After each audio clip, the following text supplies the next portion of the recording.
Bueno, vamos a ver.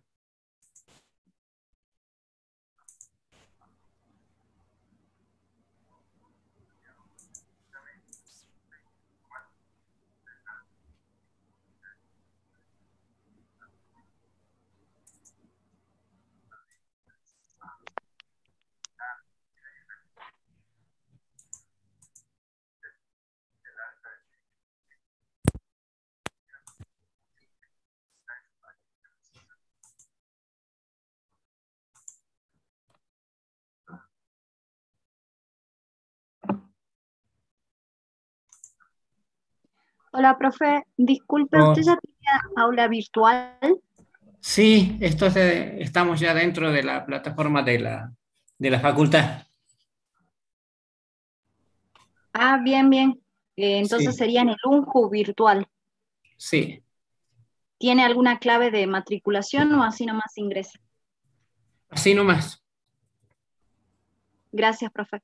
No, por nada. Aguantamos 2 minutos y ya largamos. Profe, Profe, buenas ¿qué tal? tardes. Buenas tardes. Hola, buenas tardes. ¿Hay alguna posibilidad de grabar las clases? Sí, ahora estoy viendo cómo lo acomodo, algunas diapositivas y sí, sí, sí, creo que acá debería tener para grabar. Sí, sí tiene, creo que tiene abajo, pero no sé cómo después si la sube al aula o cómo se hace. Después entra al Drive. Ah, perfecto. Bien, gracias, Sí, profe. sí. Profe, y disculpe, ¿todas estas presentaciones también van a subirlas a la aula virtual? Claro, claro. Se grabaría todo. Vamos a ver cómo lo resolvemos esto, pero estaría No, todo. pero digamos las presentaciones, subirlas para que las podamos descargar. Sí, sí, sí, sí. Ah, Sí, o dale. se los mando por correo. Sí, porque hasta ahora no envió info, ¿no? Todo esto, la clase de ayer, de antes de ayer no la envió. No, Mm. dice que deme un momento, ya lo pasamos al aula 28. Vamos a ver desde la plataforma de la facultad.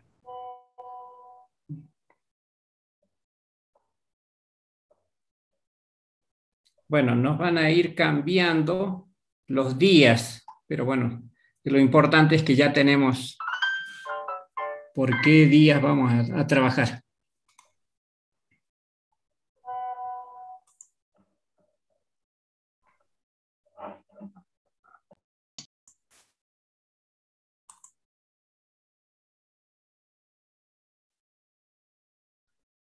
Bueno,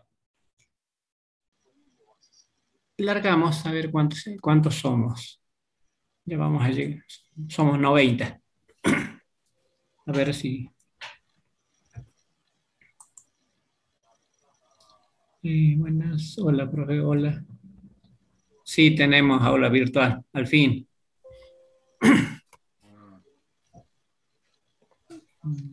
Sí, tenemos acá para grabar.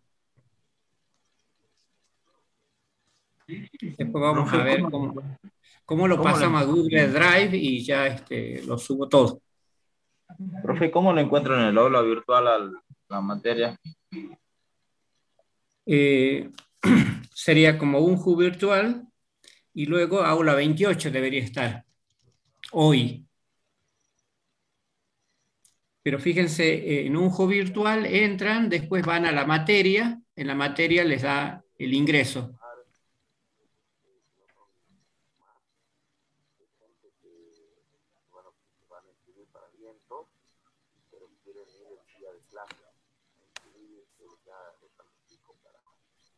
Bueno, ¿me escuchan bien?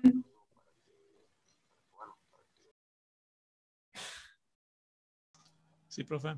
Sí, profe. Sí, Espero que profe. sí. Sí, se Bueno, escucha. Sí, profe. perfecto. Bien, podemos largar entonces. Me llamó la atención ayer, alguno me dirá después, ¿cómo vieron que yo tenía diapositivas ocultas en la presentación?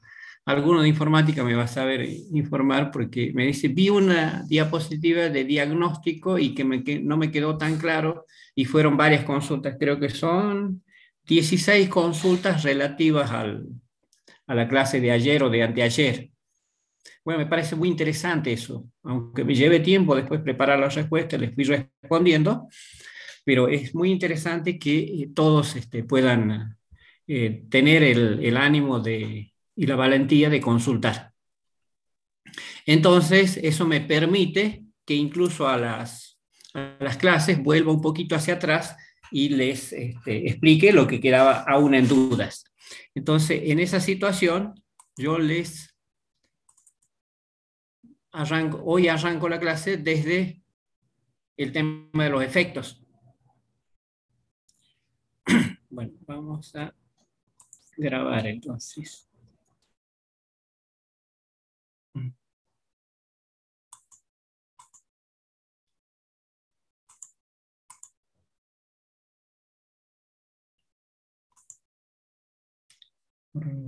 Bueno, ahora sí grabamos. Bueno, ayer habíamos dejado en el tema que los proyectos, cuando se insertan en una determinada región dentro de una compañía o en algún sector en particular, genera un impacto sobre el contexto. Y el contexto genera también un impacto sobre el proyecto. En esas situaciones nosotros tenemos que manejarnos. En este caso, por ejemplo, también aparece, por ejemplo, el impacto que genera un proyecto sobre el contexto tiene unos determinados indicadores de medición. Pero si se trata sobre una región y hay 2 o 3 proyectos o 2 o 3 empresas u organizaciones, se produce una sinergia de impactos que modifican ese contexto. Esta era la situación, acá les presentaba un mapa de la ciudad de Palpalá, el Río Grande, y les presentaba 3 situaciones diferentes. Siguiendo que el curso del río sigue desde el norte hacia el sur aproximadamente, y se observan diferentes grados de contaminación. Bueno, y el proyecto podría tender a sanear esa situación, a mitigar esa situación o a cambiar esa situación. Bueno, estos son los efectos. Habíamos visto también los efectos, hay efectos percibidos por las personas, sea en cuanto a los atributos de calidad, que podrían ser, por ejemplo, el tiempo con el cual se alcanzan los resultados, pueden ser los valores o los costos que signifique para esa sociedad, la eficiencia, o sea, que son valores que son claramente percibidos objetivamente por las personas. Pueden existir también beneficios no monetarios, por ejemplo, los empleos creados por supongamos que es una empresa que tiene que poner en marcha una ampliación de un proyecto, una ampliación de producción, bueno, crean empleos alrededor de ese emprendimiento.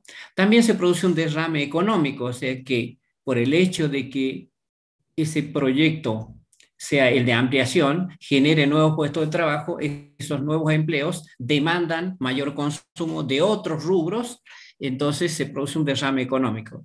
Y existen objetivos monetarios, bueno, donde nosotros los vamos a medir como ingresos o beneficios reflejados en un flujo de caja. Acá aparecía otra cuestión también, el tiempo en el cual evaluamos, en el tiempo en el cual nosotros tratamos de dimensionar ese proyecto.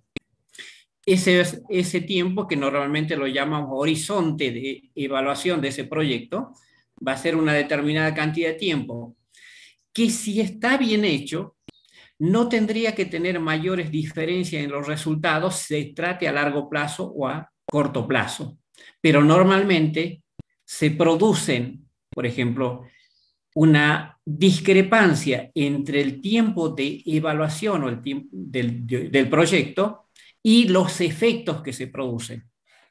Y por esa situación, a veces la evaluación que nosotros hacemos no refleja el verdadero impacto que genera, sean positivos o sean negativos. Bueno, entonces, Después habíamos hablado sobre el final que a los efectos del proyecto se deben considerar los efectos relevantes, sean beneficios en este caso, los beneficios relevantes serían aquellos que son ocasionados sí y solo sí por la existencia del proyecto. Por ejemplo, en ese proyecto de ampliación de la empresa y que genera puestos de trabajo, en la situación que no se esté implementando el proyecto, no habría nuevos puestos de trabajo.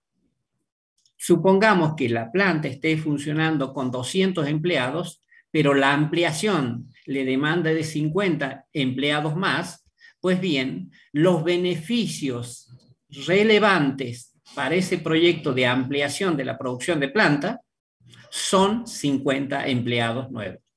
Esos 50 empleos son generados exclusivamente por la ampliación del proyecto. Por eso hablamos de relevante. Entonces, de esa manera, por ejemplo, podemos tener ingresos monetarios. ¿Cuáles ingresos monetarios? Los provenientes de la ampliación, no de la producción de los 200 que hacen las 200 personas, sino de los 50 adicionales. ¿Cuánto más producen de ingresos monetarios? Esto sería un beneficio relevante para el proyecto de ampliación.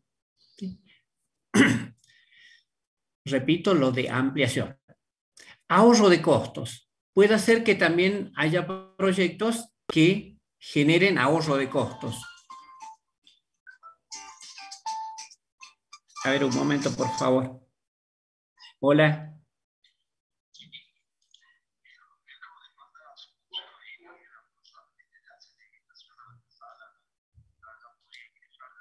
Eh,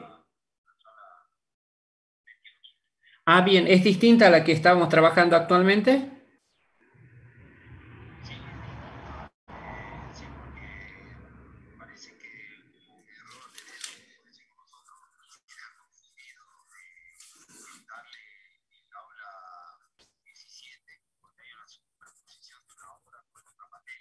Ah.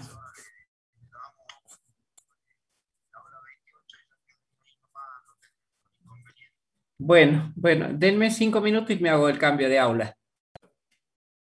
Por favor.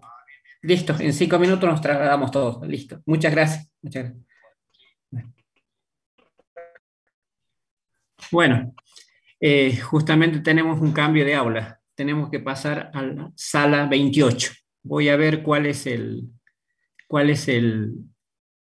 link y se los paso otra vez.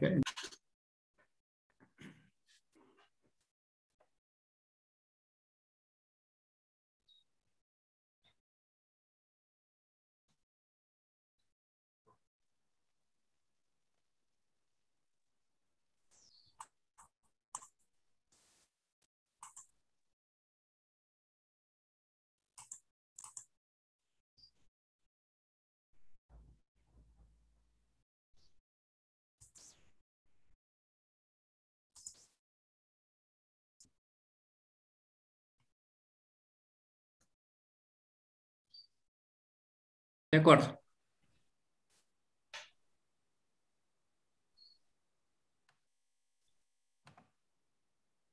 Siendo usted el hospedador, usted puede sacar a algún alumno si es que molesta o no cumple las reglas, digamos, de buena convivencia digital. Usted lo puede expulsar al alumno Sí, lo puedo, sí, o elegirlo y lo puedo. poner en eliminar, usted lo puede sacar. De Perfecto. todas formas, si usted tiene algún problema, me manda un mensaje, yo vuelvo a ingresar. ¿Sí? Bien, bien, bien. Sí, sí, creo que lo voy a poder o mutearlo. Bueno, Simplemente, sí. bueno, que Sí, tenga sí. Bien. una buena clase. Hasta luego. Chao, hasta luego, hasta luego, hasta luego.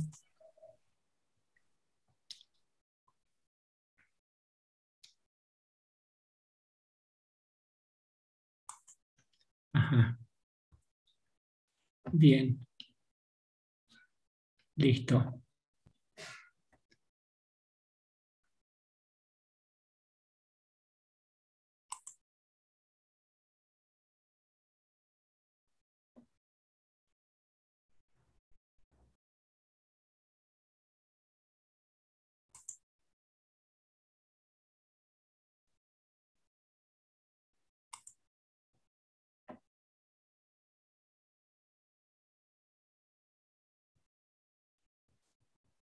Profe, buenas tardes.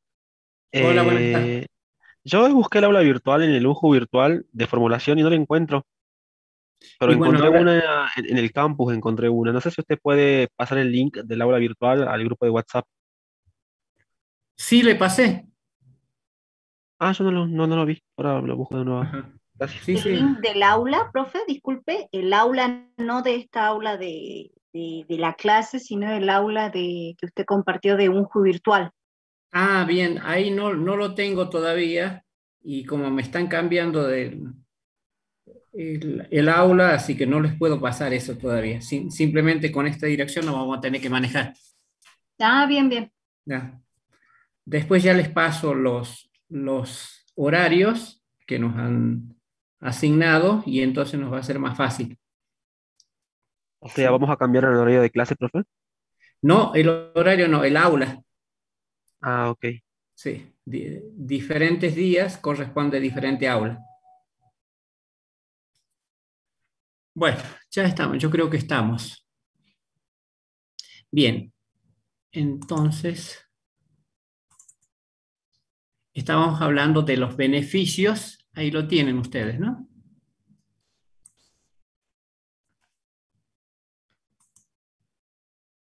Sí, profe. Bueno,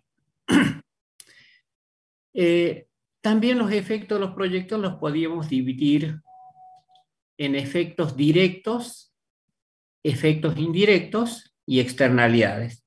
Y yo les hacía el paralelismo cuando están trabajando con un proyecto de inversión privada y nosotros nos acordamos un poquito de economía y organización de empresas y cuando hacían esa unidad de costos, decían, por ejemplo, vamos a producir fideos. Compramos los elementos y luego vendemos fideos. Bueno, por ejemplo, compramos harina, eso lo incorporamos al fideo y ese es un costo directo, el costo de conseguir la harina o lo que pagamos por la harina, ese se incorpora al producto, es un costo directo.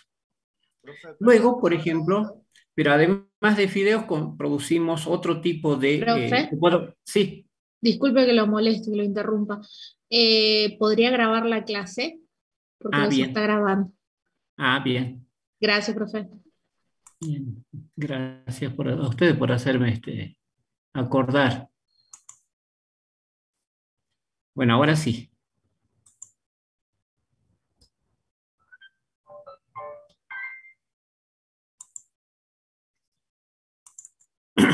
Bien, les decía que nosotros podemos hablar de beneficios, así que también como costos, el concepto es muy similar, de beneficios directos, indirectos y externalidades. Vamos a ver brevemente cuáles son cada uno de estos. Si nos referimos a un proyecto de inversión privada, que por ejemplo sería la producción de diversos tipos de fideos y en cantidades diferentes, entonces un beneficio o un costo directo estarían relacionados con aquellos gastos que se ven incorporados en el fideo. Por ejemplo, lo que pagamos por la harina es un costo directo. Los ingresos que recibimos por el hecho de vender los diversos tipos de fideos, esos ingresos son beneficios directos. Ahora bien, en esa fábrica, les vuelvo a repetir, se producen diversos tipos de fideos, supongamos 5 tipos de fideos. Ahora que yo quiero trabajar sobre un tipo de fideo nada más, y yo estoy haciendo el proyecto de ampliación de ese tipo de fideo,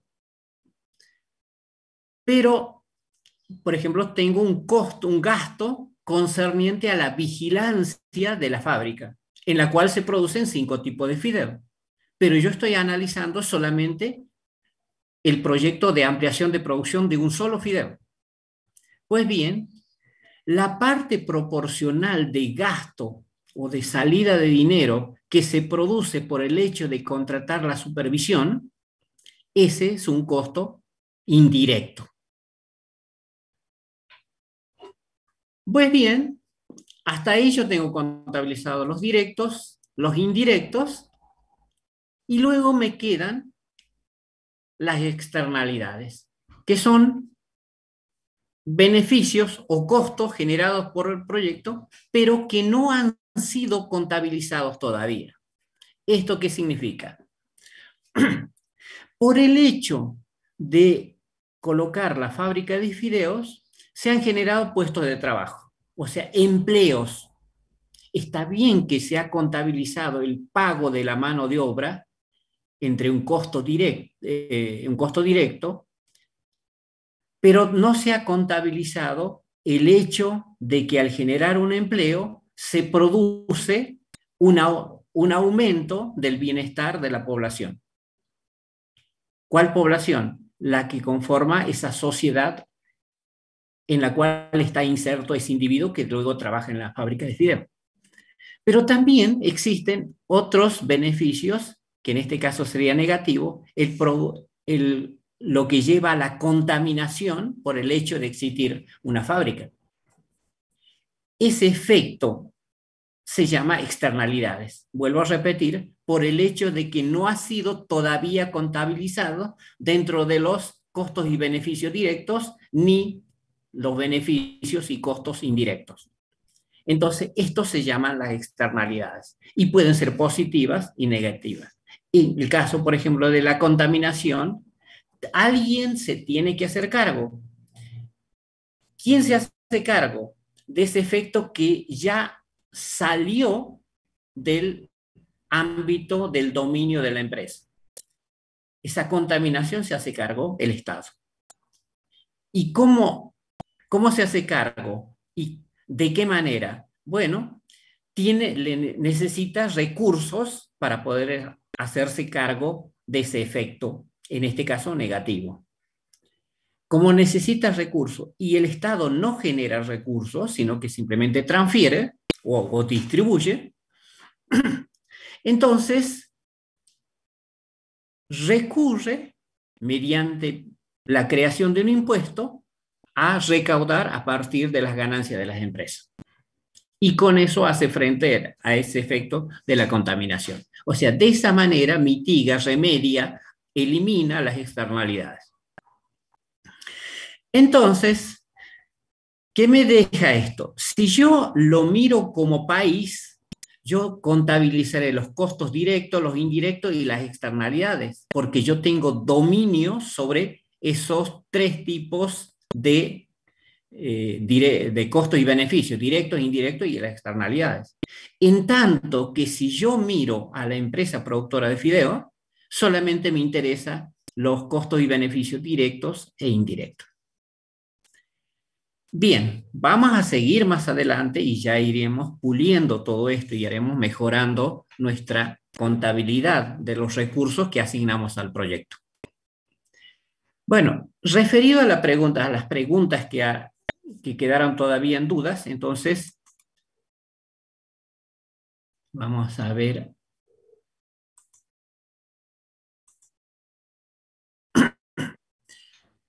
Habíamos analizado que cuando arrancamos el proyecto se hace un análisis de situación y se hace el diagnóstico. Referido al diagnóstico fueron la mayor parte de las consultas que comprende qué escribo como diagnóstico.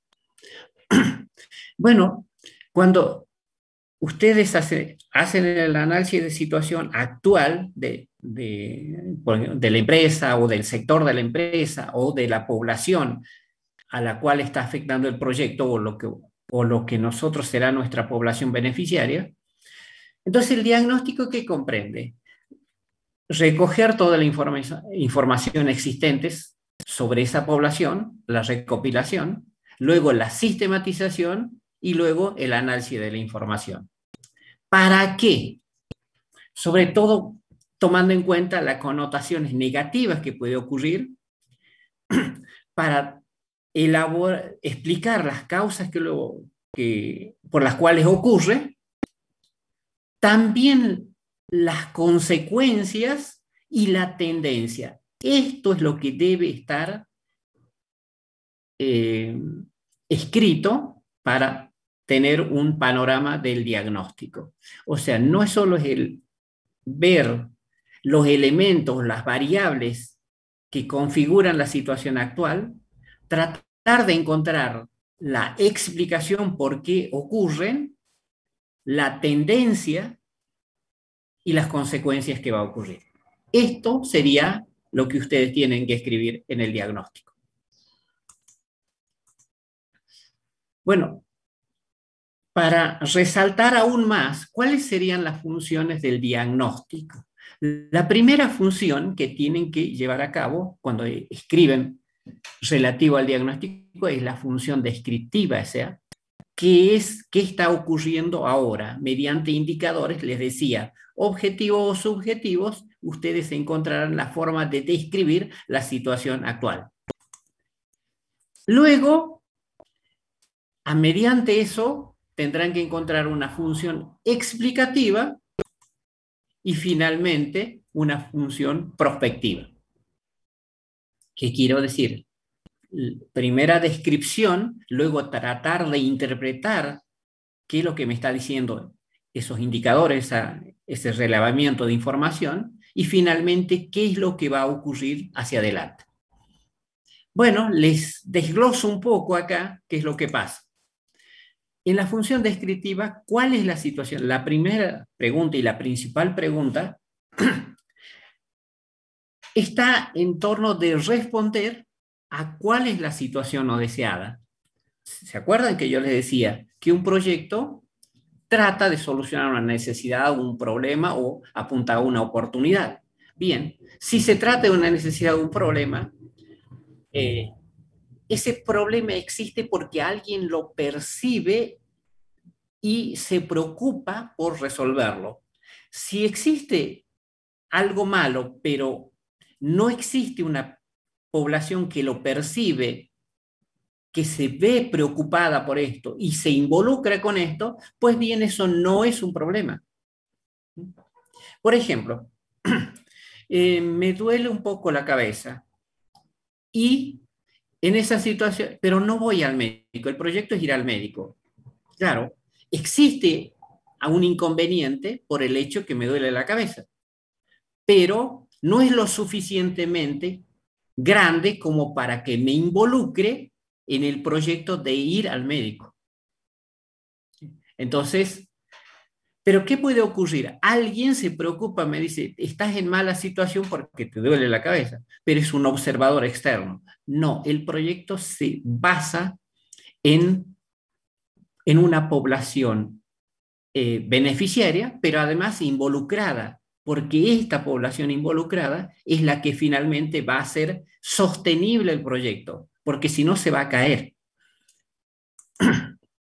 Entonces, ¿qué relevo en esa situación? En esa situación, yo relevo situaciones, procesos, actitudes, comportamientos. O sea, por ejemplo, estoy en una empresa y veo que hay un conflicto, un clima conflictivo dentro de la organización. Por ejemplo, en un proceso encuentro que hay elevada cantidad de desperdicios, equipos que no están funcionando a pleno, quiero decir, con capacidad ociosa. Eso es lo que tienen que describir. Si ustedes están haciendo su trabajo final, por ejemplo, tienen que prestar atención a esto y les repito, tratando de lograr indicadores cuali o cuantitativos. Luego viene la función explicativa. Es decir, ¿qué se ha generado y cómo se ha generado esa situación negativa? O sea, en base a lo anterior, ustedes tienen que tratar de esbozar por lo menos cómo es esta situación y por qué se ha generado esta situación. ¿Y qué tenemos que hacer? Con eso nosotros confirmamos que existe el problema y también empezamos a ver las posibles causas y las consecuencias de esto, si esto perdura. Y finalmente nos queda la función prospectiva, que es cómo funciona esta situación. ¿Qué es lo que va a pasar si no interviene un proyecto para solucionar? Entonces, con esta en esta función prospectiva, nosotros determinamos el comportamiento futuro de las variables principales, nos trazamos un escenario y nos anticipamos qué es lo que pasaría justamente si no implementamos un proyecto de solución de esa situación problemática. Esto es la primera parte de un capitulado para que armen el proyecto. Si ustedes esto no lo escriben, no van a tener un punto de comparación, un punto de referencia. Por ejemplo, ¿cómo medimos la altura de una montaña? Referido a un punto o una altura de referencia, que es el nivel del mar. Entonces acá lo mismo, la situación base es la situación de referencia y luego lo que impacta el proyecto estará referido respecto a esa situación base. La situación base es lo que va a pasar con el proyecto en la situación actual y luego cómo va evolucionando respecto a lo que ocurriría si no implementamos el proyecto.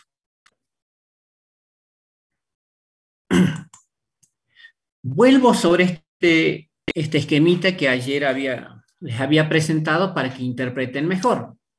Fíjense, normalmente cuando están trabajando, identificando problemas, ¿qué es lo que ocurre?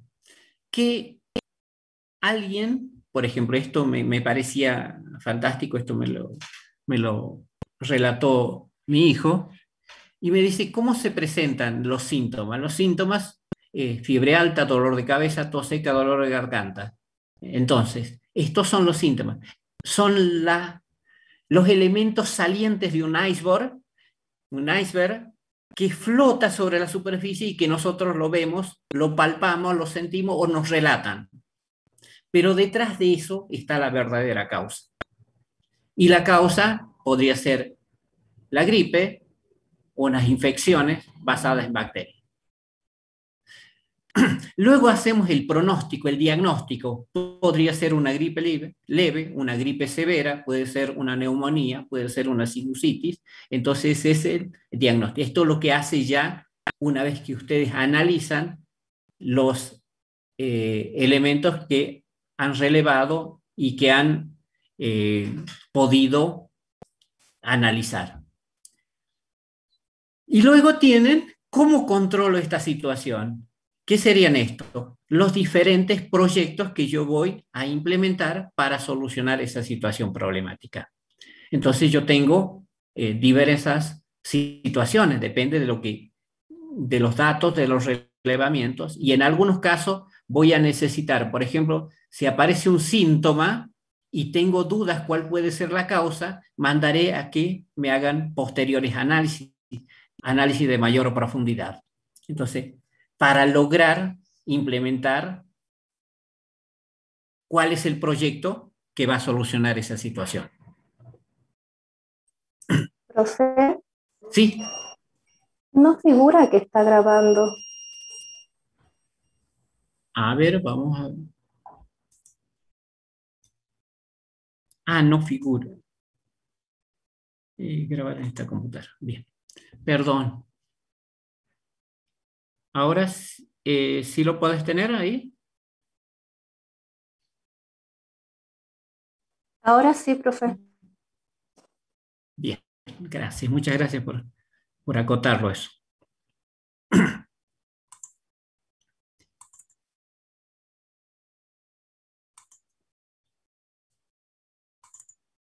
Bien. Fíjense en este caso, por ejemplo, uno puede tener diferentes indicadores referidos a una situación.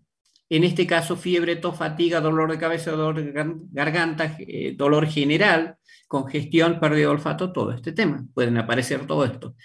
Puede ocurrir que uno dice, tengo una gripe bárbara, pero no es una gripe, sino que depende de los síntomas que presenta. Para el caso, por ejemplo, del resfrío, les presenta que pueden tener tos, pueden tener dolor de garganta y pueden tener congestión, son elementos que definen el resfrío.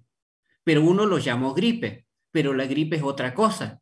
Entonces, uno puede estar implementando una solución diferente que puede estar insumiendo más recursos de lo debido o puede estar equivocado en dar la solución. Esto se presenta en una empresa, se presenta en un campo social, se presenta en cualquier lado. Pero también aparece, justo lo incorporé, el tema del COVID. Y acá vemos que los elementos que conforman la situación original son diferentes. Acá les marco, por ejemplo, ¿ve? En el caso del resfrío, la fiebre pocas veces se presenta, en la gripe sí se presenta, en el COVID sí. Por ejemplo, el caso del resfrío, el resfrío ocurre desde esta zona para arriba. En cambio, la gripe ocurre en todo el cuerpo. Este es un elemento diferenciador manifiesto. En cambio, en el COVID no ocurre esto, esta cuestión del dolor general, sino que es ocasional. A veces le ocurre, a otros no. Y muchas veces también lo confundimos con la alergia. Entonces, por ejemplo, de esta situación, interpretando esta situación, haciendo el diagnóstico, nos permite decidir, por ejemplo, dos proyectos. Uno, implementar el proyecto de tratarlo con antibióticos. Pero si se trata de un resfrío, eso no sirve. Si se trata de una gripe, no sirve. Si se trata de un COVID, no sirve porque el antibiótico no sirve para atacar a los virus. ¿Sí? Entonces, la solución podría estar equivocada. Por eso, el diagnóstico tiene que ser hecho con bastante detenimiento y con una buena discusión para encontrar la solución. Les muestro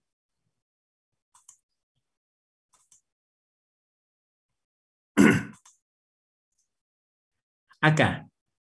Por ejemplo, aparece en una reunión aparecen, a una reunión de directorio de una empresa, aparece este cuadro de las ventas. Y fíjese, enero, febrero, marzo, sigue aumentando y lo que se piensa es que va a seguir aumentando las ventas. ¿Cuál sería el diagnóstico? Uno diría que estamos fantásticos con la situación de la empresa. Y entonces el CEO, el gerente general, aparece todo contento. Bien, podemos concluir que el diagnóstico de la empresa es bueno, es fantástico. Bueno, si nos queda una pequeña duda, preguntaríamos cómo es el nivel de inventarios de las existencias. Bien, nos contestan que va cayendo. O sea, el stock que necesitamos para trabajar está cada vez más bajo. Hay una metodología que se llama Just in Time y esto es buenísimo. Entonces dice, hay que tener la menor cantidad de stock posible. Bueno, hasta ahora podemos de alguna manera quedarnos callados. Pero también vemos que los incobrables por las ventas realizadas, dado que hemos aumentado las ventas por el gráfico de la diapositiva anterior, pero también han aumentado los incobrables.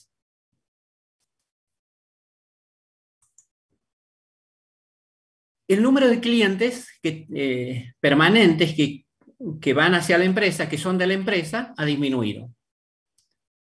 Entonces ya el diagnóstico que teníamos referido a la diapositiva anterior nos cambia, nos hace mirar de otra manera. Porque si vemos estas situaciones, tienen connotaciones negativas. No todo está referido a las ventas. Aquel diagnóstico que podíamos decir que la empresa estaba fantástica, nos lleva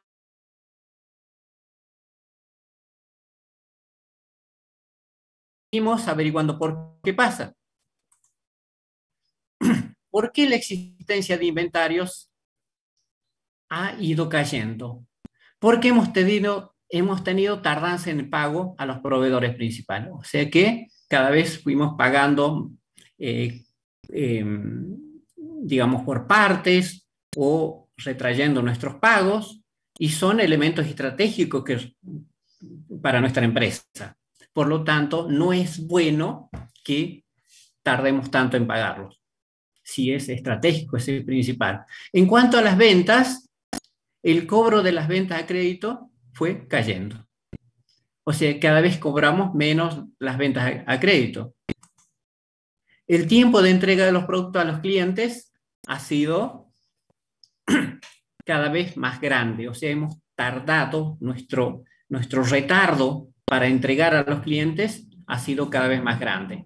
En consecuencia de eso, digamos, fíjense que si nos vamos ahora a la cantidad de mano de obra, la cantidad de mano de obra que tenemos empleados en la empresa ha sido menos, o sea que hemos reducido. Bueno, la cantidad de horas extras ha aumentado. Ah, claro, justamente hemos bajado la cantidad de mano de obra empleada, por lo tanto, a los que quedaron dentro de la empresa lo hemos recargado y estamos pagando más en horas extras. El tiempo de pago de la mano de obra, ahora pagamos por partes, ya no pagamos a tiempo, sino que pagamos atrasado. Entonces, el diagnóstico a esta altura ya va cayendo. Vamos completando los elementos, las variables que conforman a esa organización, pero nuestro diagnóstico va cambiando de parecer. Bueno, y finalmente tenemos esto, referido a la empresa. Esto nos hace pensar que las ventas, si bien han ido aumentando, pero todos los otros factores, componentes de esa empresa han ido cayendo. Y fíjense que nosotros, con todos estos elementos, vamos a tener un diagnóstico de empresa pronto a estar en situación de quiebra. Las ventas por sí solas no han servido para mucho porque esas ventas han aumentado porque se ha implementado un sistema de venta a créditos. Pero esos cobros no los estamos haciendo. Por lo tanto, no sirve de nada que el volumen de las ventas haya aumentado. De esta situación, de este panorama de indicadores, nosotros podemos escribir un diagnóstico. El diagnóstico sería que estamos en presencia o en los principios de una empresa en quiebra. Esto normalmente nosotros, dentro del campo de la ingeniería, sobre todo cuando vamos a ver las ventas, cuando vamos a ver los costos, no nos ocupamos tanto, pero vale la pena ilustrarlo a los fines de que ustedes tengan un panorama completo de cómo deben hacer ese diagnóstico. Bien, entonces nosotros, completado ese análisis de situación, completado el diagnóstico, estamos en situación de proponer alternativas de solución. Cada una de esas alternativas de solución de esa situación problemática se llamarán proyectos. A diferentes niveles, quiero decir, con diferente grado de información, pero serán los proyectos alternativos para esa solución. Ahora la cuestión es ver cómo son cada uno de esos proyectos, qué ciclos tiene, qué fases tiene, y luego veremos cuál es la mejor de todas. Entonces, nos vamos por solo una de esas alternativas y ese es un proyecto. Ese es un proyecto de inversión. ¿Y qué tiene? ¿Qué tiene? Una fase que es el inicio, la idea, cuando vamos pensando en que tenemos la intención de hacer algo. Luego la etapa de planeación o de planeamiento. Luego la etapa de ejecución y simultáneamente el control y finalmente el cierre. Eso es el ciclo de vida del proyecto. Naturalmente que esto tiene una duración.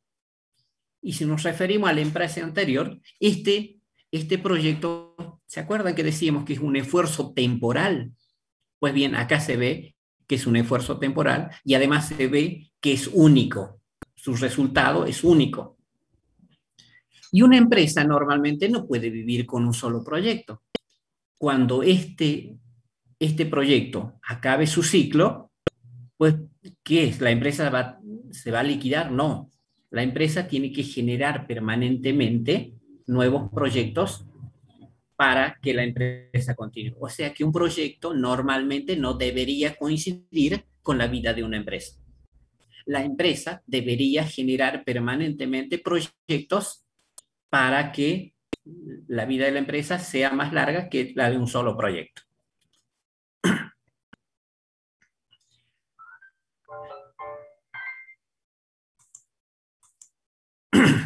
Bueno, acá está el ciclo de vida del proyecto. Tenemos la necesidad identificada, el desarrollo de la solución propuesta o de las diferentes alternativas, la ejecución del proyecto y luego la finalización del proyecto. Esto es el ciclo de vida.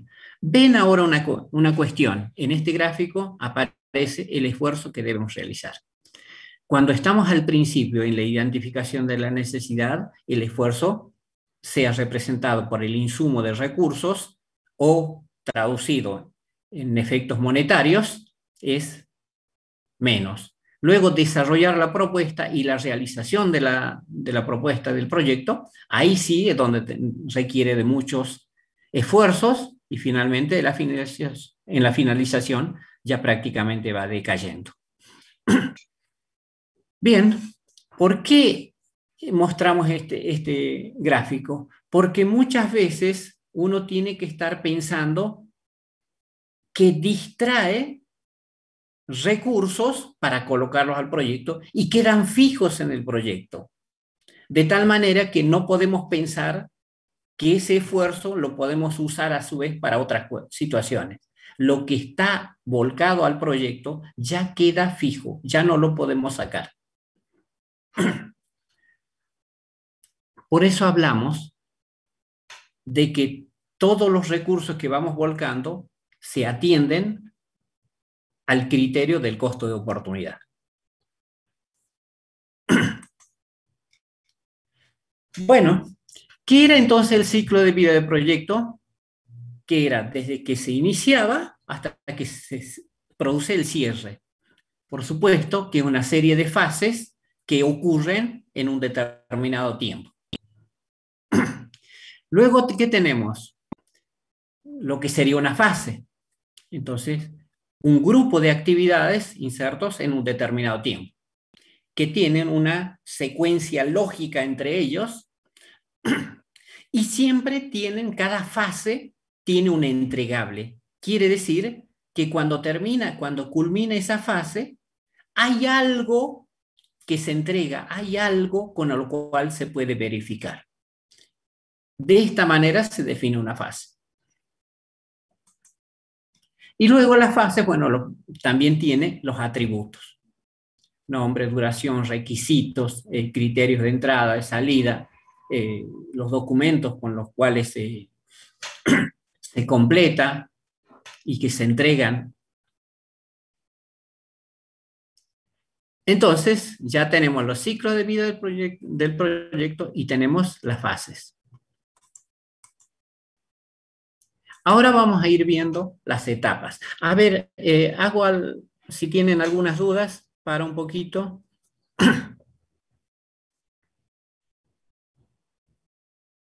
Bueno, creo que no. Me alegro. Sí. Tengo una duda. En la parte específica de los proyectos de software, por ejemplo, nosotros invertimos mucho tiempo en la parte de análisis. Sí. Bastante, digo yo, porque hacer software implica ir haciendo entregables tal cual como tiene ahí el gráfico, nada más que en la parte de identificar la necesidad, la etapa inicial, tenemos muchos recursos, sobre todo de tiempo, de personas, para poder determinar mejor los requisitos. Bien, es muy interesante lo que estás apuntando, es cierto, pero ¿cuál sería la situación? Si lo ponemos acá, si hacemos un gráfico, sobre este mismo gráfico que estoy presentando, la identificación de la necesidad podría estar así, pero la parte de ejecución es muy bajo el costo. el esfuerzo que demanda. Claro, es buena la acotación porque acá está graficado la situación de un proyecto de tipo normalmente industrial, pero muy bien esta situación. Ahora bien, también los que están en el ramo de la informática, creo que le destinan el tiempo adecuado para identificar la necesidad. Así debiera ser, porque estamos plantando el árbol. Si lo plantamos en lugar equivocado, quiero decir, con una mala identificación de la necesidad, pues hagamos lo que hagamos, luego se nos complica poder llevar bien nuestro proyecto. La gestión de ese proyecto no va a ser buena porque ya hemos arrancado de una mala identificación de la necesidad. Gracias por el aporte, ¿sí? O sea, depende de los tipos de proyecto, qué tanto esfuerzo requiere, pero están las fases y tienen cada uno sus insumos y sus tiempos, ¿no?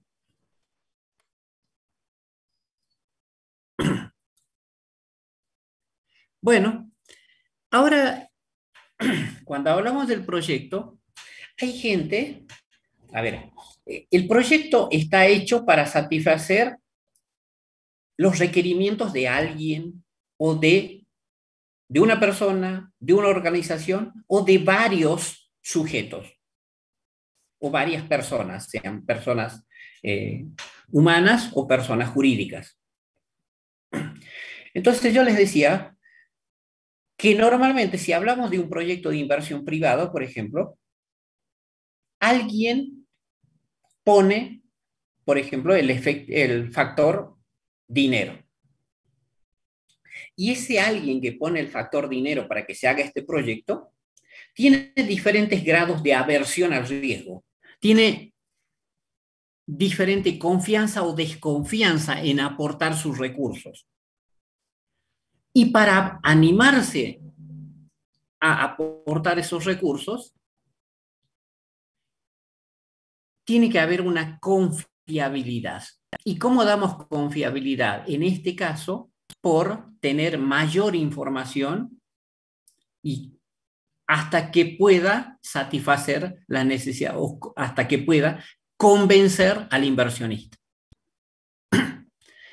Pero los que aportan los recursos, no todos tienen el mismo grado de aversión. Algunos tienen más, otros tienen menos. En consecuencia, por esa necesidad de satisfacer a los que requieren el proyecto, nosotros tenemos que, cuando elaboramos el proyecto, hacerlo con la búsqueda e interpretación de distinta información y producida en un grado, en un nivel de información más o menos. O sea, a veces menos, con eso alcanza y con esa información poco relevante hacemos el proyecto y lo entregamos y nos aprueba.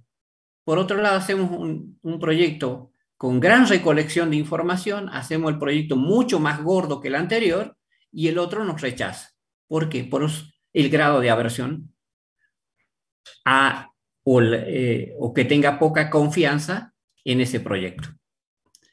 Entonces, atento a los que van a usar esa información para decidirse respecto de implementarnos o no al proyecto, nosotros tenemos que hacer la búsqueda de información. Algunos proyectos se deciden con poca información y otros se deciden con mucha información. Por supuesto que también para esa toma de decisiones no es lo mismo que sea una millonésima parte de todo su capital que sea el 100% de su capital. O sea que hay varios elementos para la toma de decisión. En ese camino nosotros vamos a hacer el proyecto en diferentes niveles de proyecto. Y acá vemos un esquema como sería la presentación, la secuencia de esos proyectos. Tenemos una idea proyecto. Una idea proyecto que si mejoramos la calidad de esa información, pasa a ser proyecto a nivel perfil, luego proyecto a nivel prefactibilidad, luego proyecto a nivel factibilidad y finalmente a nivel diseño. ¿Por qué está dado? Por el grado de información y la calidad, la precisión de esa información. Entonces, hay gente que puede decidir con el proyecto en este grado de información o en este nivel de información, y hay gente que puede requerir un nivel de factibilidad para decidir si lo implemento o no en el proyecto. Pues bien, entonces, nosotros fíjense, bueno, vamos a ir acá. Bueno, el primer nivel de información que podemos tener es el nivel idea del proyecto. Y entonces corresponde a una primera aproximación del problema. Yo simplemente con el conocimiento de las personas que están alrededor de personas, sin ir a buscar información primaria e incluso ni información secundaria, nosotros podemos hacer un esbozo de cómo modificaría la situación del proyecto, cuál sería la idea proyecto, en cuánto tiempo podríamos implementar, además el impacto que esto generaría. Esto sería, además, donde lo pondríamos en el proyecto, ¿no? Y probable alguna estimación de costos y beneficios que se puedan esperar del proyecto. Esto, elaborado así, corresponde a un nivel de idea proyecto. Si la inversión o si el compromiso de recursos no es tan considerable, entonces alguien puede decidir esto de implementarlo. Con ese nivel de información puede decidir implementarlo. A veces se recurre a algún experto. Es decir, bueno, si voy a fabricar dulces, consulto a tal persona que alguna vez elaboró y que conoce más de esto, y ya con eso armo mis probables beneficios, mis probables costos, mis probables inversiones, cuánto sería el monto, y ya tengo el proyecto a nivel idea. Pero entonces en ese caso puede ocurrir que se apruebe el proyecto y se llegue a ejecutarlo, pero hay otras personas que deciden, no me alcanza ese. Tengo que pasar a la búsqueda de mayor información. Y entonces me paso a la situación de perfil. Bien, entonces, acá ya elaboro bien la situación base, hago la situación optimizada.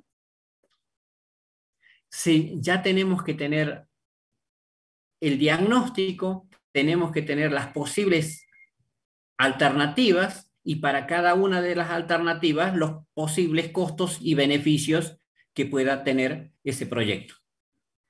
Por supuesto, en un grado de estimación en base a la existencia de la información existente.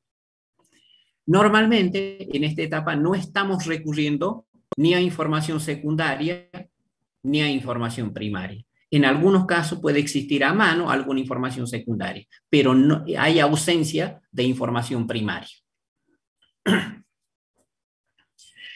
En esta situación se vuelve, en este nivel de proyecto, bueno, quiero decir a nivel perfil, se vuelve a repetir la situación. Hay personas o hay decisores económicos que optan por la situación que no me alcanza la información existente para aprobarlo. Necesito que pase un estado de factibilidad. Pero también puede ocurrir que en esta situación yo lo rechace al proyecto. Es decir, esta información me alcanza para rechazar. O me queda la duda. Es decir, lo postergo. Puede servir este proyecto, va al banco de proyectos esperando una nueva oportunidad. Entonces tengo tres posibles decisiones que puede ocurrir ahí. Aprobarlo, descartarlo o someterlo o dejarlo en el banco de proyectos o volverlo a estudiar o mejorarlo.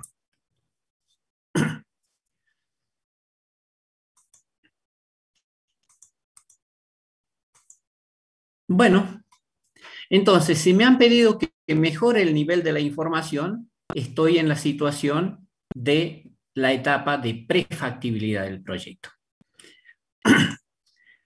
Simplemente se trata de mejorar la información anterior y por ahí puede aparecer el requerimiento de alguna información adicional. Bueno, acá también hacemos, ya recurrimos a un análisis dinámico. Principalmente toda la formulación del proyecto se hace con fuentes secundarias. Puede aparecer ocasionalmente, excepcionalmente, algunas informaciones primarias, de hecho siempre ocurre, pero la información secundaria, la información primaria está referido a los elementos que tienen mayor costo. El resto está hecho sobre la base de información secundaria. Se dice que, por ejemplo, el trabajo final que ustedes presentan está hecho a nivel de prefactibilidad. Entonces, ¿por qué? Porque ustedes usan información secundaria, por ejemplo, para hacer el cálculo de un reactor, por ejemplo, usan información secundaria para estimar la duración del tiempo de ventas de ese producto. Bueno.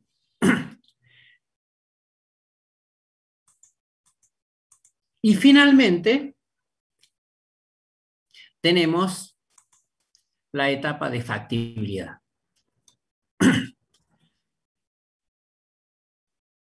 Bueno, en esta etapa ya sí o sí tenemos que usar información primaria. Les recuerdo, para los que no se acuerdan, información primaria es aquella fuente elaborada a los fines exclusivamente del proyecto que estamos tratando. En cambio, información secundaria es aquella existente y que está elaborada, está hecha, no para el proyecto en particular, sino que para otros proyectos o para otras situaciones. Entonces, no es exclusivamente pertinente para el proyecto, pero nosotros la usamos para proyectar determinada situación. Por supuesto que hay flujo de fondo, estado de resultado, origen y aplicación de fondo, depende de si eso se trata de un proyecto privado, y los análisis de riesgo y de sensibilidad, y también las propuestas de cómo voy a solucionar las contingencias que van a aparecer en las situaciones que haya riesgo o incertidumbre. Bueno, después, ¿qué viene? Bueno, viene el diseño final del proyecto, yo lo tenía así. Entonces ya, ¿esto qué es? Ya hemos decidido que lo vamos a implementar, entonces ahora tenemos que hacer los pliegos de licitación, los procedimientos, los esquemas con los cuales ya vamos a trabajar, los requisitos para contratar a la mano de obra, toda esta situación, eso ya corresponde a la etapa de diseño del proyecto. Bien, ¿cómo estamos? A ver, ¿vamos entendiendo hasta ahí?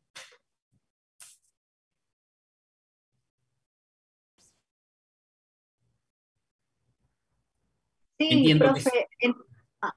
¿Hola? Sí. Bien, entonces hasta aquí está, lo que usted nos habló sería esta parte de la preinversión. ¿Existe alguna posibilidad? O sea, nos paramos en prefactibilidad y nosotros dijimos, existía 3 posibilidades que usted mencionaba, que se podía aceptar, rechazar o se va a guardar el proyecto, una manera de decir. Dentro de la factibilidad, sí. ¿También es posible eliminar o rechazar el proyecto? ¿O sí o sí ya cuando determinamos que es factible, avanzamos? Sí, sí, sí. En cada una de estas etapas del proyecto, yo hago el análisis si me conviene o no me conviene. Quiero decir que estoy dando viabilidad o no. Entonces, entre los resultados de esa evaluación puede aparecer y tiene que aparecer el tema de rechazar. Es una posibilidad cierta que ocurre. Y la mayor parte, por ejemplo, si ustedes tienen, a ver, hablo de una empresa, hicimos hace 5 años, 4 años más o menos, estuve en Paraguay, y hacíamos sobre muchísimas empresas a nivel país, hacíamos el relevamiento, y de cada 100 empresas, o 100 ideas, proyectos, solo una o dos llegaban a nivel de factibilidad para implementarse. O sea, resistían todos estos análisis que se iban haciendo a posteriori, mejorando la información. De todos esos, de esos 100, quedaban 99 en el camino y uno llegaba a factibilidad o diseño. En todos los casos existe esa posibilidad de rechazar. Y de hecho, vuelvo sobre este tema, depende de la persona que va a aportar con los recursos. El mismo proyecto, puedo dárselo a una persona que llamemos, a ver quién tengo, Magalí, y ese mismo proyecto se lo presento a Viviana. Por ejemplo, Magalí lo rechaza y Viviana lo aprueba. ¿Por qué? Porque son diferentes conceptos con el cual multiplica sus capitales. Cada uno tiene una forma de trabajar. Entonces, uno tiene un tope y el otro tiene el tope más alto todavía. Entonces, bueno, si el proyecto está al medio, digamos, uno está por arriba de sus expectativas y en el otro está por debajo de la expectativa. Por eso esta situación de que un mismo proyecto puede ser bueno para uno y malo para otro.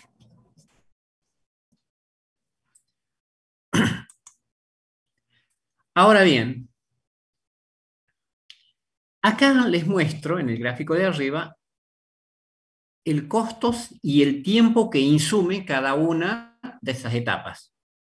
Cuando estoy a nivel idea, rápidamente yo puedo terminar con esa etapa y poner a disposición los entregables. Quiero decir, ¿qué sería un entregable? Sería un proyecto elaborado a nivel idea. Una carilla me alcanza y sobra para hacer ese proyecto a nivel idea. El tiempo por ahí nos reunimos y armamos en 1 o 2 días, ya tenemos el proyecto a nivel idea. Bien hecho, no hay ningún problema. Pero si pasamos a una etapa posterior por requerimientos de mayor información, pues bien, pasamos a la etapa de perfil de proyecto. ¿Qué nos están pidiendo? Nos están pidiendo que la información tenga mayor profundidad. En consecuencia, los métodos que vamos a usar van a ser los mismos mejorados o vamos a usar otros métodos, vamos a usar mayor cantidad de gente, vamos a tener que invertir en para lograr determinados indicadores, por lo tanto necesitamos de determinado instrumental. En consecuencia, el costo en dinero, el costo en tiempo es mucho más grande. Luego está el requerimiento cuando estamos en etapa de prefactibilidad. Otra vez, necesitamos mayor precisión de la información, necesitamos más información, necesitamos más elementos para lograrlo, necesitamos más tiempo, necesitamos más costo. Y finalmente, en la etapa de factibilidad ocurre lo mismo, va incrementando en costos y en tiempo. Ahora bien, por otro lado, acá abajo les muestro, cuando estamos a nivel idea y cuando recién tiramos la primera idea, el grado de incertidumbre es muy grande, pero a medida que vamos mejorando esa información, la incertidumbre va disminuyendo. Y luego en esta zona, acá está un poquito mal dibujada, que se va haciendo asintótico. Nunca vamos a llegar a tener la información completa, exacta, de lo que va a ocurrir con el proyecto. Ahora bien, aparece un compromiso en esto también. Les decía en las 2 clases anteriores que cada vez más los proyectos requieren formularlos y evaluarlos con la mayor rapidez posible. Antes se tardaba mucho tiempo en formular y evaluar un proyecto y hoy nos piden para mañana o para ayer. Cuando están dentro de una empresa, por ejemplo, ustedes están trabajando y la mitad del tiempo tratando de solucionar los problemas que ocurren en la operación.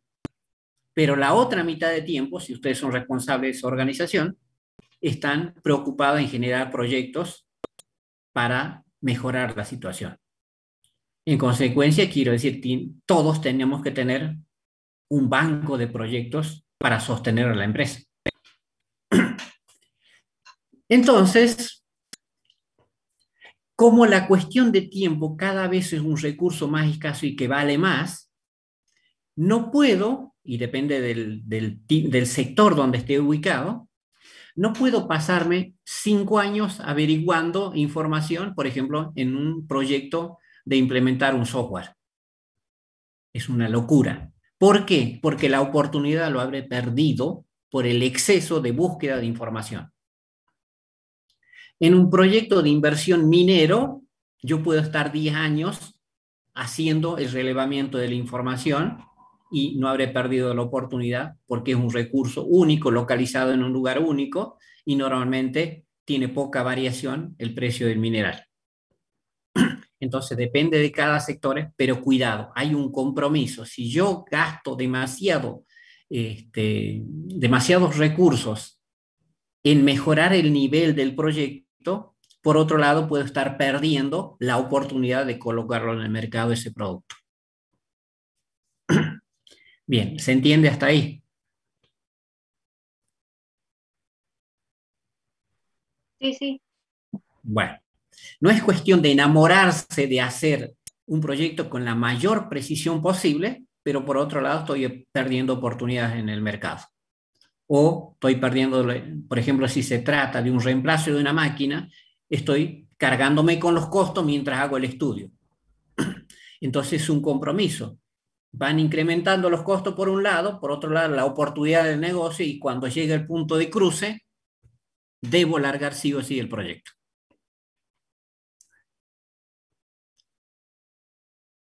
¿Qué pasó acá?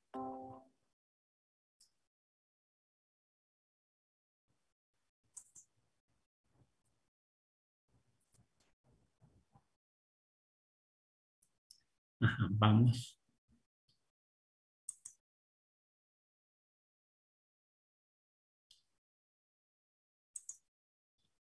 Bueno, entonces vamos a pasar a otro punto, a otro título, que es la metodología del marco lógico.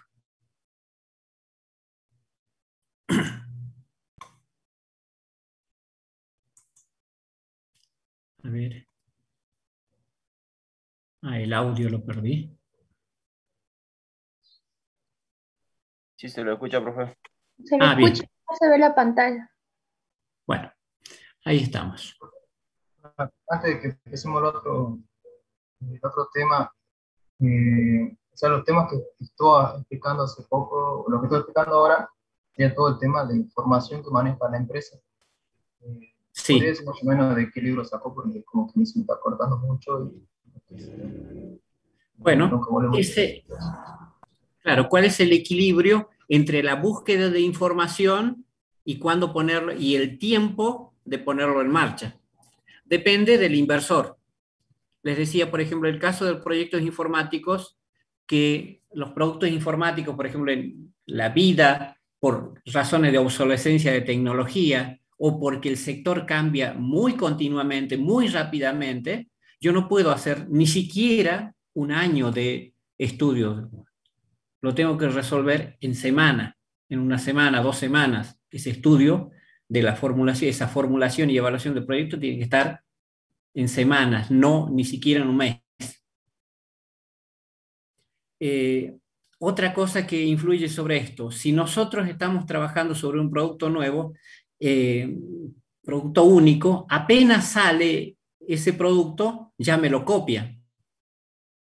Entonces, ya pierdo esa ventaja que tenía al principio y si pierdo esa oportunidad, bueno, pierdo las ganancias también. Entonces, por eso existen gabinetes, en las empresas grandes, por ejemplo, hay gabinetes de pensadores, o sea, dedicados al logro de ventajas competitivas.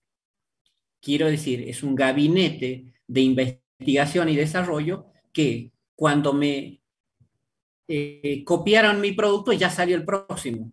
Y entonces voy regulando incluso cuándo voy a alargar el próximo. ya lo tengo listo para lanzar, pero ahora tengo que hacer la evaluación cuando me conviene lanzarlo.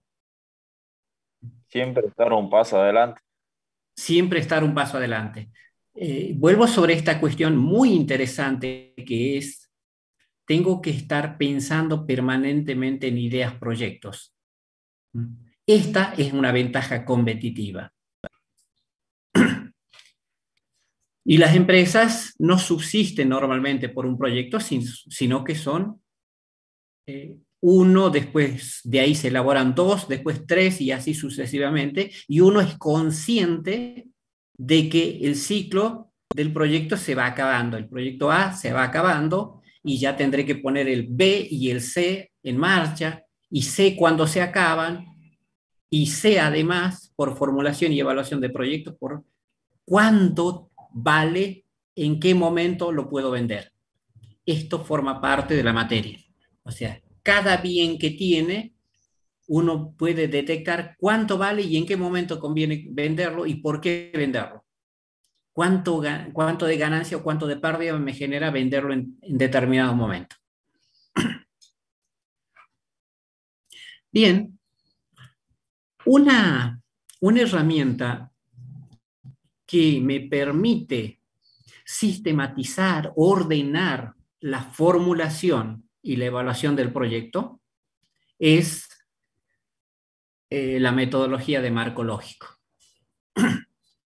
Referido a esto, no hay un libro, por ejemplo en la facultad no hay un libro que trate este tema, porque es relativamente nuevo y nace desde otros campos que justamente no eran la formulación y evaluación de proyectos. Entonces, hay páginas, sobre todo la CEPAL, las páginas de la CEPAL, está en la bibliografía, después se lo colgaré la bibliografía que yo recomiendo, de la cual pueden bajar esta metodología.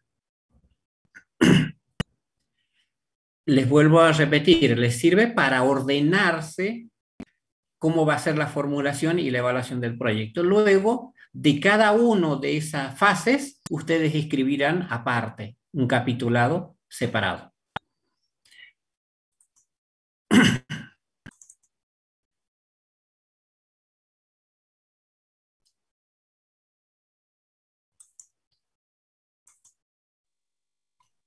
Bien. ¿Qué tiene esto? ¿Qué tiene? ¿Cómo se compone? Se compone de varias etapas, varias fases. Bien. La primera es la identificación del problema. A partir de la identificación del problema, a decir de quién. ¿Quién me dice que existe un problema? Hay una población que está involucrada con esto. Siempre les hago la diferencia para que tengan en cuenta lo que es decir involucrados y lo que es participante. Es un relato que había una persona que todos los días tomaba en su desayuno tocino y su café con leche. Tocino con huevos, por otro lado café con leche. Ahora, ¿de dónde salía el tocino con huevos? Bueno, el huevo porque la gallina ponía los huevos para que pueda tener su desayuno esta persona. Bueno, participaba de este proceso, pero entregaba su producto y se hacía humo, digamos. En cambio, el pobre cerdito tenía que morirse tenía que involucrarse para que esa persona tuviese ese tocino. Ahí la diferencia entre involucrados y participantes. A mí me interesa en la formulación de proyectos los involucrados. Bueno, una vez que yo tengo contabilizado quiénes son las personas, las instituciones o los agentes involucrados, ya vamos a entrar en detalle con esto, voy a poder decir de ellos cuál sería un árbol de problemas y un árbol de objetivos. De ahí voy a sacar los objetivos del proyecto. Luego voy a poner la matriz de alternativas, o sea, las alternativas de solución, y finalmente, en una expresión de síntesis, de resumen de toda la formulación y evaluación del proyecto, conformo una matriz de marco lógico. O sea, dentro de la metodología de marco lógico existe la matriz de involucrados, el árbol de problemas, el árbol de objetivos, la matriz de alternativas y finalmente la matriz de marco lógico. Esta metodología de marco lógico se lo ha implementado principalmente para proyectos sociales. Sin embargo, cada vez más se está usando en los proyectos de inversión privada. Y sirve, por ejemplo, en los proyectos, en los trabajos finales, les sirve fantástico. Les sirve para ordenar, les sirve para ver qué cosas tengo que analizar y qué cosas tengo que sacarlo. Porque muchas veces se pierde uno cuando va haciendo la formulación, se pone a averiguar cosas que después están de más para colocarlo en el proyecto. Uno toca un tema, sigue avanzando por ese tema, encuentra un tema que tenga relación, sigue por ese tema, después otro tema también que tiene relación, pero con el segundo tema, y así sucesivamente, y no termina nunca su trabajo final, o no termina nunca su proyecto. Entonces esto le sirve para ordenar, para sintetizar, esta metodología le sirve para sintetizar todo el proyecto. Bien, voy al primer elemento, acá. Bueno, ¿cuál es el primer elemento? La matriz de involucrados. Para conformar la matriz de involucrados, hago esto.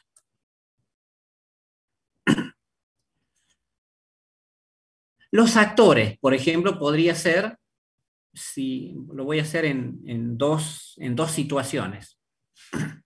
Proyecto social. Vamos a suponer que, por ejemplo, sea el hacer un crematorio en los alrededores de la ciudad del Carmen. Entonces, existirá el grupo A, por ejemplo, el centro vecinal, el grupo B, la población, el grupo C, el grupo empresario que quiere hacer esto.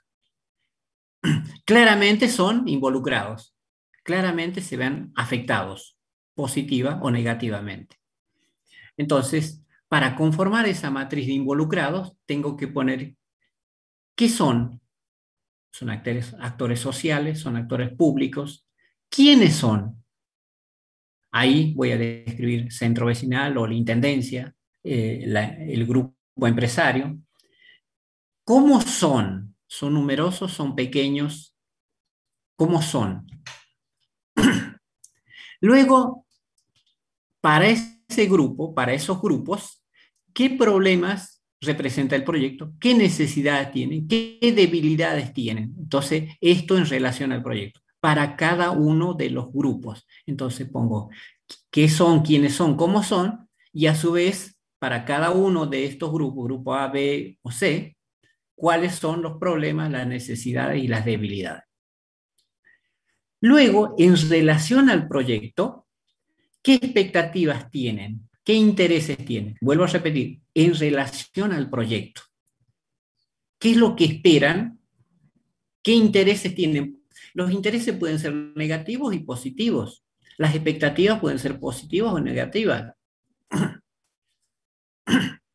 Luego, para esos mismos grupos, el potencial, por ejemplo, tiene una expectativa, pero el potencial de esas expectativas son mucho más considerables en el horizonte de evaluación del proyecto. O sea, hoy, por ejemplo, hay una resistencia, pero que podría multiplicarse la resistencia al proyecto. O podría ser que el actor B, por ejemplo, diga, bueno, me interesa, pero después me va a interesar más todavía. Y las ventajas competitivas que pueden presentar cada uno de los grupos. Y finalmente, el tipo de relación que pueden tener, el impacto que pueden generar, las alianzas que pueden generar. También acá vamos a poner los supuestos que tenemos respecto de cada uno de los grupos. Supongo que, por ejemplo, ese grupo, el grupo de inversores, por ejemplo, que es confiable que va a seguir aportando fondos. Supongo que, por ejemplo, el grupo C, por ejemplo, que sea el actor del municipio, no me va a cambiar las reglas del juego. Entonces, de esa manera yo voy logrando la matriz de involucrados, que es la primera de las fases en la metodología de marco lógico. Ahora bien, decía si este es un proyecto privado dentro de un ámbito público. En muchos casos, en el ámbito público, puede ocurrir cuando lleno la matriz de involucrados, encuentro que muchos actores pueden cooperar de tal manera que la necesidad de recursos para el proyecto han sido completados con ellos. Y no hay que poner nada externo, nada de recursos externos para el proyecto. Muchas veces simplemente están dispersos y juntándolos el proyecto, entonces sería juntarlos y lo pueden llevar adelante el proyecto. Otro caso podría ser, por ejemplo, cuando hay un donante, una ONG internacional, y que está destinado, por ejemplo, a el cuidado del medio ambiente. Y entonces a ella les hace falta equipamiento. O sea, los actores, por ejemplo, algunos capacitan en medio ambiente, otros actores pueden colocar la infraestructura, un salón para reunirse, otros pueden transportar a la gente en vehículos, todos los actores locales. Y cuando me doy cuenta que casi han completado todos los recursos necesarios para el proyecto. Y lo que falta, le pedimos a la organización esta que viene de afuera.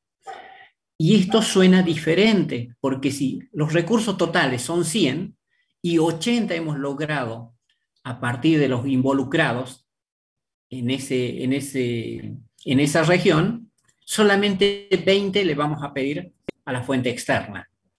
Y en ese caso es mucho más viable que nos den esa parte que esté faltando.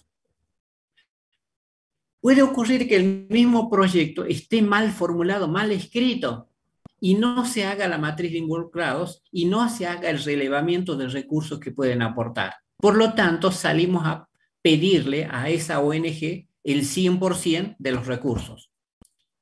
Y esa forma de formular, entre comillas, el proyecto nos lleva a que no nos den ese aporte.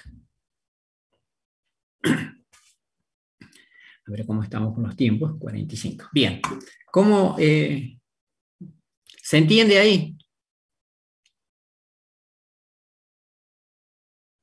Profe, cuando dividimos los grupos, hay que, por ejemplo, todo lo que entra en el grupo A, grupo B y grupo C, lo vamos clasificando por la incidencia que pueden causar sobre nuestro proyecto. Sí. Claro. A ver. Ustedes saben que en estos momentos hay una gran oposición a la minería, a la mega minería en la provincia de Chubut. Bueno, acá tenemos actores entonces. Será la población de la zona circundante a donde existe la mina, que podría ser el grupo A. El grupo B podrían ser los empresarios y el grupo C, el gobierno. Bien. El grupo B, ¿cuál va a ser digamos, el supuesto que tenemos? El supuesto es que va a querer seguir aportando los recursos y normalmente la minería va a ir expandiendo en ese terreno. Y por lo tanto también los efectos, las externalidades que va generando, externalidades negativas que va generando. El grupo A es la población. El grado de oposición normalmente al ver los promedios que ocurren a lo largo del tiempo, ese grado de oposición al principio es muy fuerte, luego esa población logra insertarse laboralmente dentro de ese proyecto minero y paulatinamente va cambiando de opinión. Entonces, el impacto va a ser en los primeros tiempos muy fuerte y luego se va diluyendo.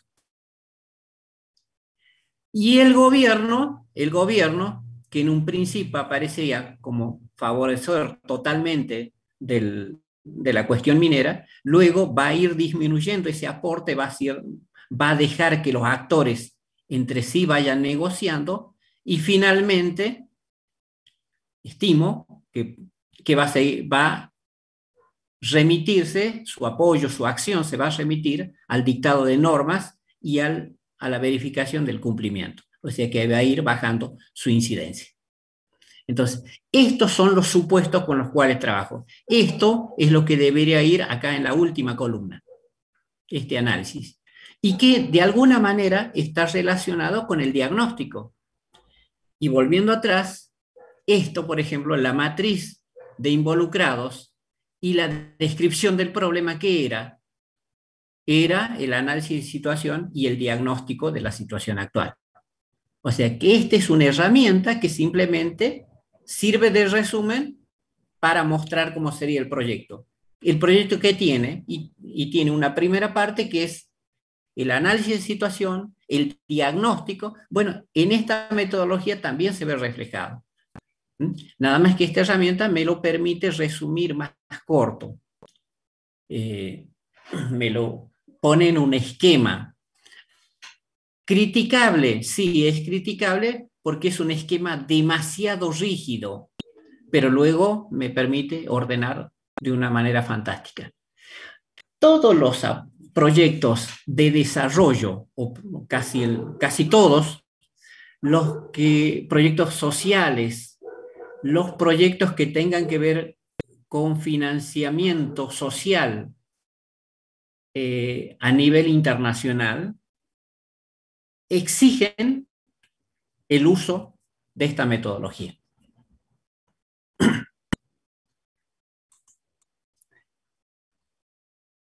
Bueno, está. Bueno, hecho o elaborada la matriz de involucrados, los involucrados me han dicho cuáles pueden ser los problemas. Me han enunciado mal o bien cuáles son los problemas. Yo reinterpreto porque a veces se enunciaba mal los problemas y yo los pongo cómo se debe enunciar el problema, lo hemos visto en la clase anterior, y lo ubico en un esquema de un árbol. Entonces, esas descripciones lo puedo poner acá, lo puedo poner acá arriba. Normalmente las primeras descripciones que aparecen, por ejemplo, cuando yo les mostraba la situación de la empresa, que decía que el monto de las ventas habían ido creciendo, ese era un efecto. ¿Por qué han ido creciendo? Por efecto de que se había implementado las ventas por créditos. Cada vez se daba más crédito, por lo tanto las ventas han ido aumentando. Pero es uno de los efectos que vamos teniendo. Otros efectos que vamos viendo, por ejemplo, ese sería el incremento de las ventas. Este podría ser el incremento de los juicios laborales. Este podría ser la disminución de inventarios y podría haber más efectos o causas. En algún lado va a parar. Bien, si esas enunciaciones problemáticas que nos han presentado o que surgen a partir de la matriz de involucrados, los ordenamos en un esquema parecido a un árbol, queda así. Los que son las raíces vendrían a ser las causas, hay un problema principal y luego están los efectos.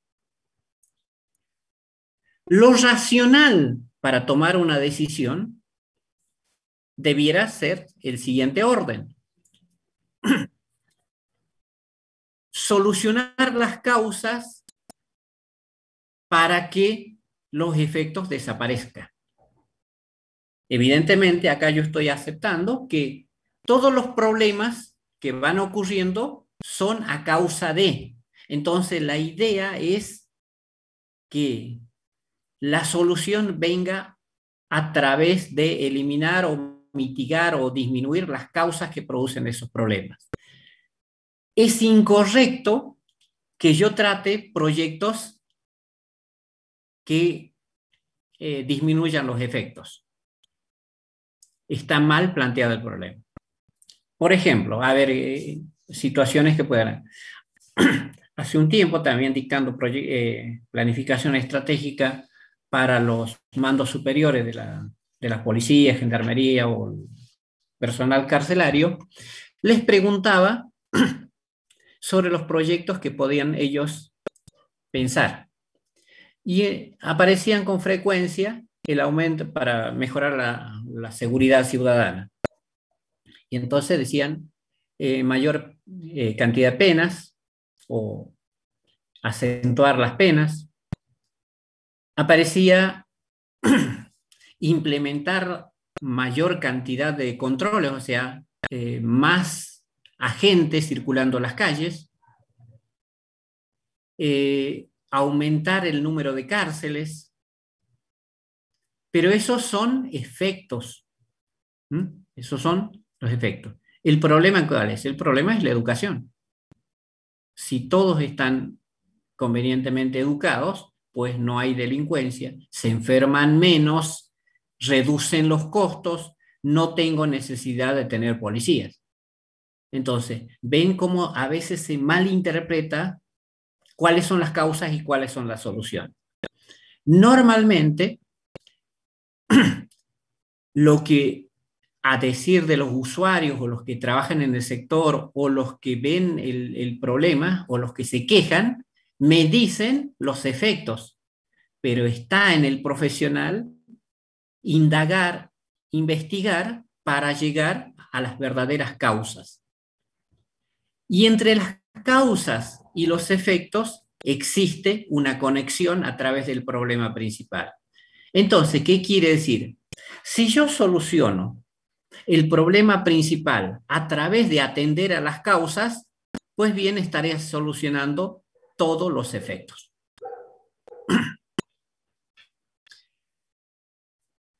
Acá les presento en torno de lo que parece una situación problemática ambiental. Entonces alguien dice, existe contaminación ambiental en determinado lugar. Existen problemas de salud, existen rellenos sanitarios mal hechos. Bien, existe falta de cultura de reciclaje, exceso de basura y mal mantenimiento de los basureros. Bien, acá se ve claramente este esquema, el árbol de problemas, está reflejado de esta manera acá. O sea, la contaminación ambiental es consecuencia de alguno de estos, o de todos, o de una parte de estas causas. Los problemas de salud, por el mal manejo de los desechos sólidos, también es consecuencia de uno o más de las causas que aparecen aquí abajo. Y los rellenos sanitarios mal mantenidos también, bueno, también corresponden a las causas. Entonces, claramente yo tengo que atacar a las causas. Un proyecto bien formulado tendría que atender a las causas y no a las consecuencias.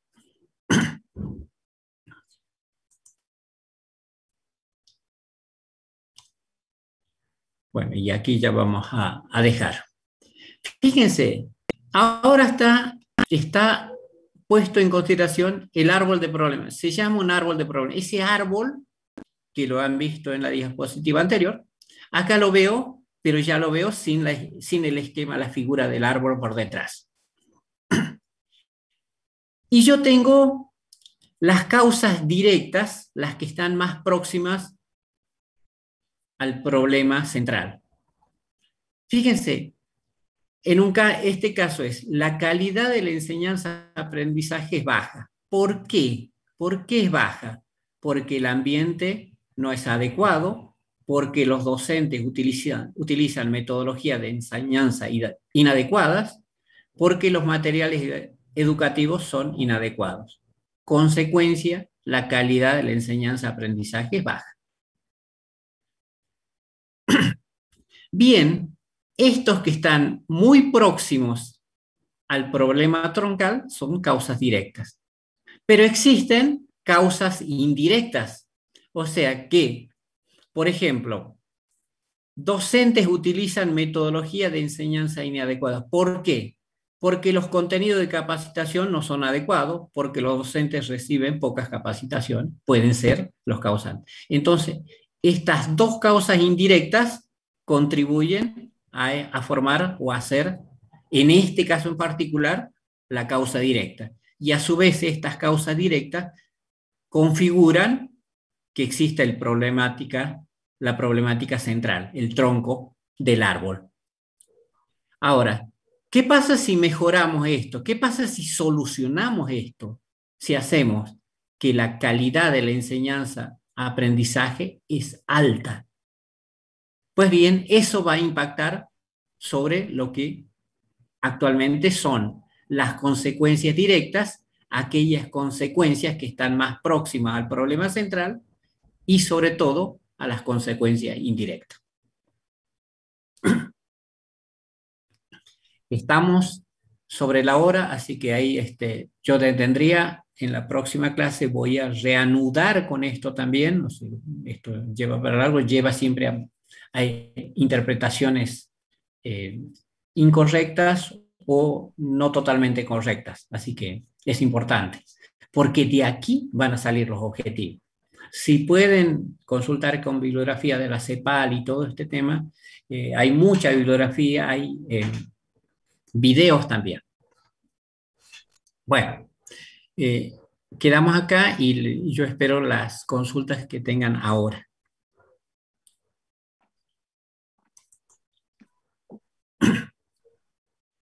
Profe, ¿CEPAL es el nombre del libro o el autor? ¿Y cómo se escribe? C de casa, E de Eduardo, P de papá, A de Adolfo, L de libre. Gracias. Bueno, entonces busquen marco lógico de la CEPAL o otros videos van a ir teniendo una idea. Si ustedes todo su trabajo final lo hicieran con esta metodología, no habría cómo equivocarse. Van a ver que no hay forma de equivocarse.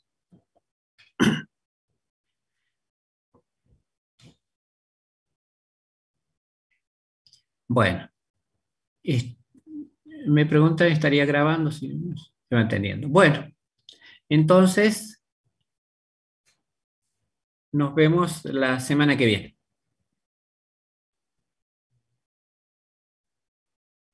Chao, chicos. Gracias, Chao, profe, hasta luego. Hasta luego, profe. Hasta luego, profe. Hasta luego. Hasta luego. Chao, hasta luego. Hasta luego, profe. Chao, hasta luego.